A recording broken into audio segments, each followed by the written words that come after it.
Assalamualaikum warahmatullahi wabarakatuh. Perkenalkan, nama saya Muhammad Ahsan Surana Putra dengan NIM 12570500090. Dan kali ini saya akan mempresentasikan progres proyek UAS saya, yaitu pembuatan aplikasi untuk pelaporan kerusakan fasilitas. Oke, sekarang kita bisa masuk dulu ke kodenya.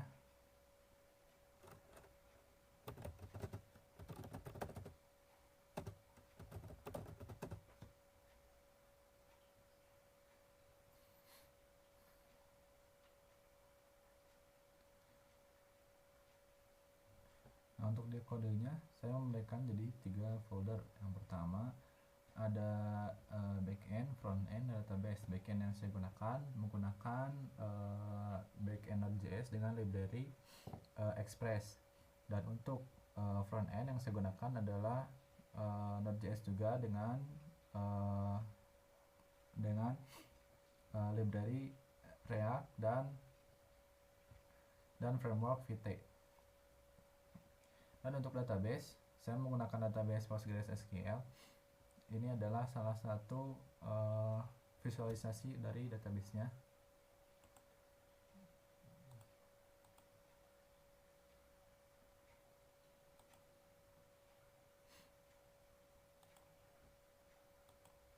Jadi saya merancangnya dulu di sini, baru nanti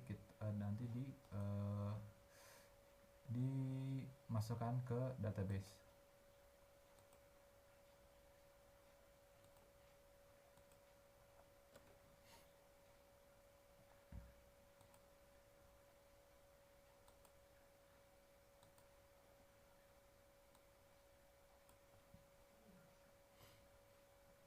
Ini adalah ada beberapa tabel di sini.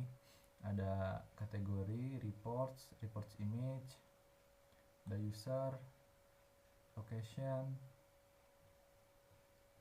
staff assignment untuk menugaskan suatu orang di tempat yang tertentu.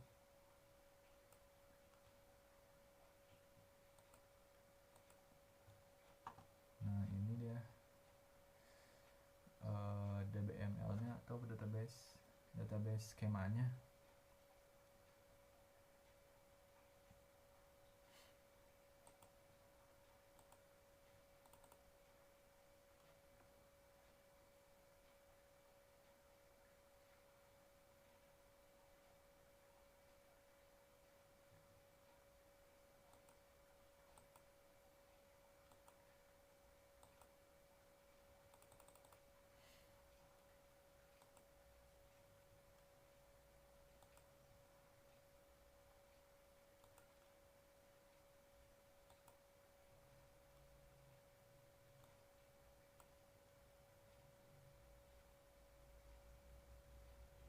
Nah, ini dia ada beberapa relasi ke tabel yang lain dari user, misalkan ke tabel reports, dari reports nanti ada ke staff dan location. Cukup tidak terlalu kompleks di sini. Oke, kita lanjut ke menjalankan kodenya. Kita bisa jalankan dengan command npm run dev untuk frontend-nya, dan untuk backend-nya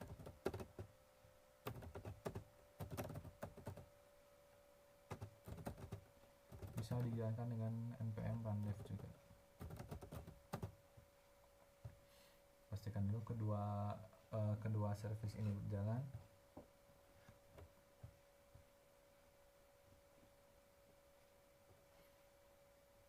Saya menggunakan Nodemon supaya nanti kalau misalkan lagi ngoding itu nggak usah di refresh lagi. Oke, tampaknya sudah berjalan. Kita bisa buka di browser.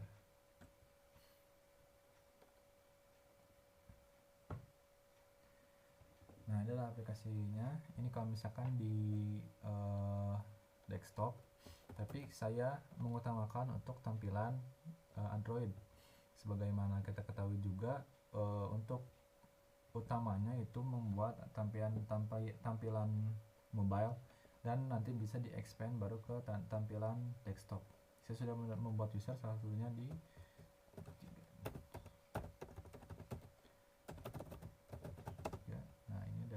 user, dummy user. Ini ada di sini ada home-nya, ada total reports, yang di progress, yang resolve. Ini juga beberapa report yang sudah dibikin. Ini untuk misalkan nge-search report kita nggak ada.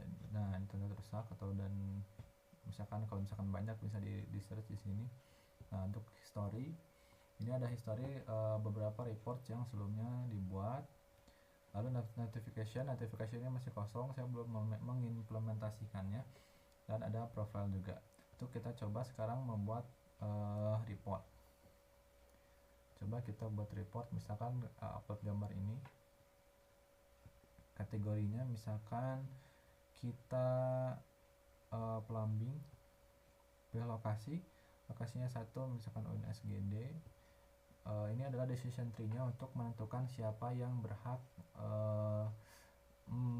staff mana yang berhak mengatur. Jadi tidak hanya satu staff yang memiliki wewenang untuk menerima report ini.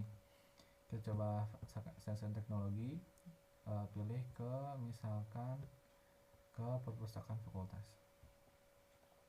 Misalkan kita ganti ininya jangan plumbing, misalkan AC. Kita deskripsinya titelnya AC perpustakaan rusak. AC perpustakaan kurang dingin, sepertinya perlu diservis. Nah, kita bisa submit reportnya. Nah, reportnya sudah masuk nih. AC perpustakaan rusak, bisa dilihat statusnya masih pending, ada fotonya, tidak ada history. Nah, kita bisa coba masuk ke admin.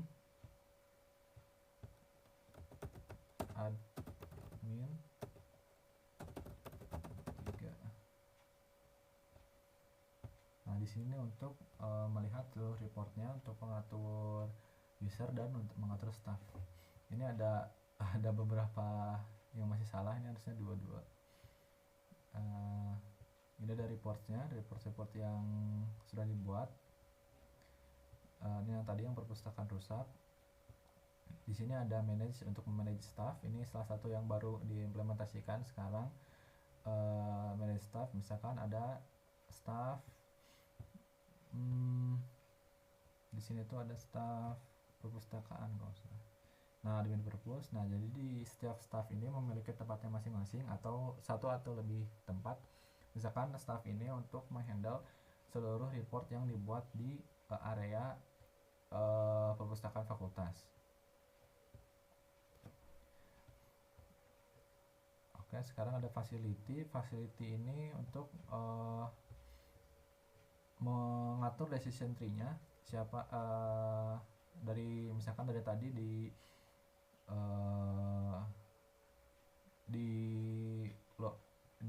UIN ada Fakultas Sains dan Teknologi. Nah, terus misalkan kita masuk ke lantai 4, nanti ada kelas-kelasnya, ada yang lain. Di sini masih kosong. Nah, untuk yang kosong terakhir itu bisa jadi titik terakhir yang bisa dipilih oleh user gitu. Dan untuk reportsnya, misalkan yang tadi yang reports baru kita buat. Nah, ini di sini bisa diubah statusnya. Misalkan kita accept dulu, apakah benar-benar rusak, kita accept, berarti terima laporannya.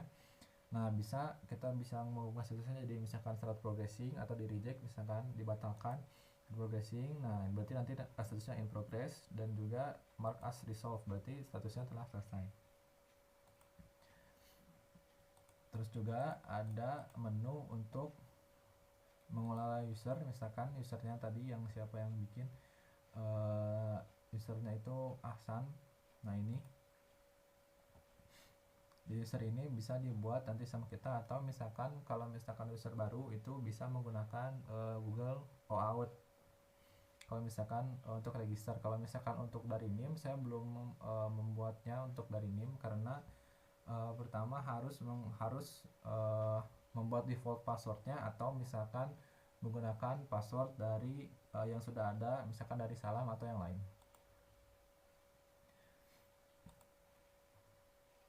Oke, mungkin kita bisa lihat ke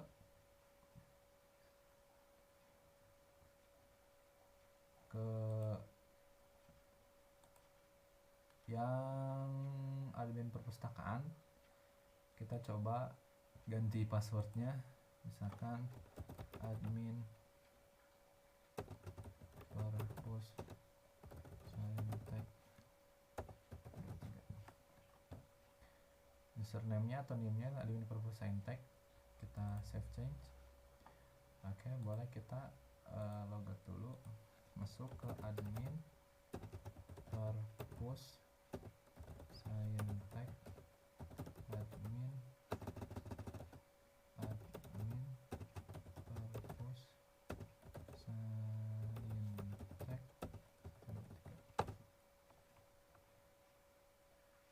Sebenarnya kesalahan, admin perpus saintek, admin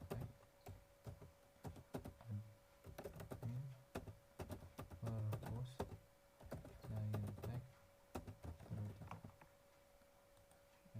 saintek. Sebenarnya masih ada salah di admin. Saya coba perbaiki dulu. Admin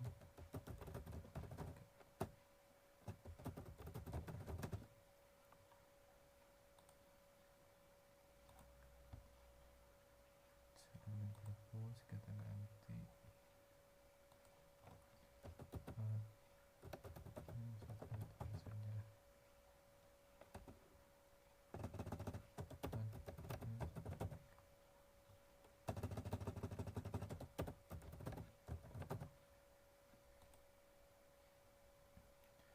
ganti kita log out, admin perpus saintek, admin 123. Oke, nah di sini di admin perpus ini bisa kita lihat report. Nah, report ini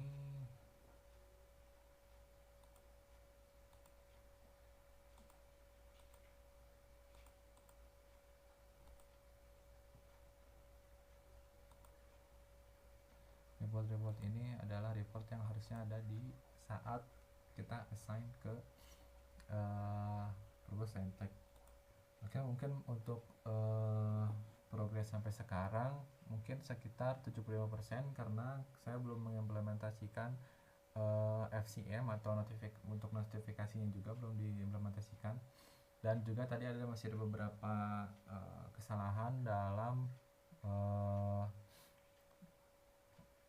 penugasan suatu report kepada staff. Baik, cukup sekian. Terima kasih. Wassalamualaikum warahmatullahi wabarakatuh.